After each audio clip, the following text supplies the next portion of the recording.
রাজনৈতিক দলগুলোকে তর্ক বিতর্ক এবং দোষারোপের রাজনীতি পরিহার করার আহ্বান জানিয়েছেন বিএনপির ভারপ্রাপ্ত চেয়ারম্যান তারেক রহমান।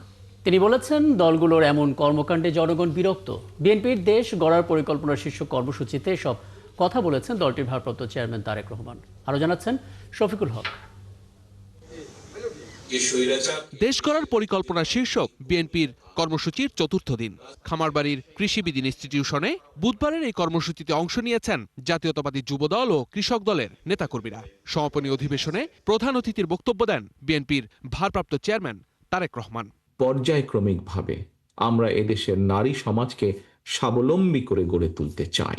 দলের শীর্ষ নেতা তার বক্তব্যে ক্ষমতায় গেলে বিএনপি কি করবে সেই পরিকল্পনা তুলে ধরেন। এমন পরিকল্পনা অন্য কোন দলের আছে কিনা সে প্রশ্ন রাখেন তিনি। কোন রাজনৈতিক দল এরকম প্ল্যানিং দিয়েছে?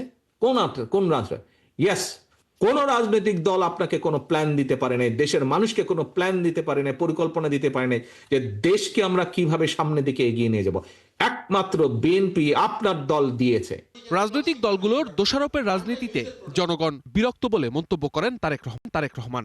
বলেন, প্রচলিত ধারার রাজনীতি থেকে বের হয়ে আসতে হবে।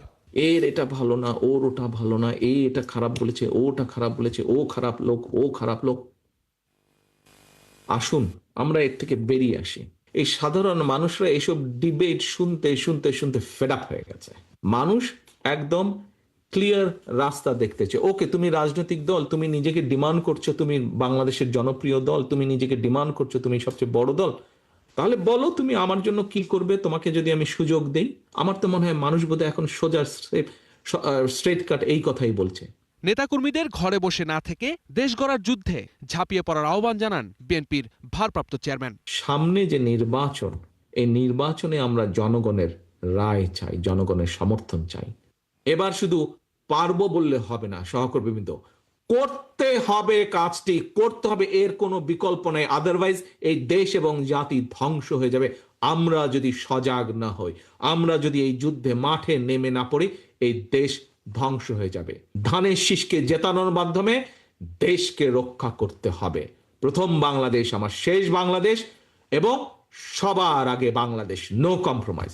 বিএনপি ক্ষমতায় গেলে ফ্যাসিবাদী শাসনামলের মতো মানবাধিকার লঙ্ঘনের পুনরাবৃত্তি আর হবে না বলেও প্রতিশ্রুতি দেন বিএনপির এই শীর্ষ নেতা। হতে পারে সে ভিন্ন মতের মানুষ, কিন্তু কোনো মানুষের সাথে এই মানবাধিকার লঙ্ঘনের ঘটনা আর না ঘটুক, এটি আমরা চাই।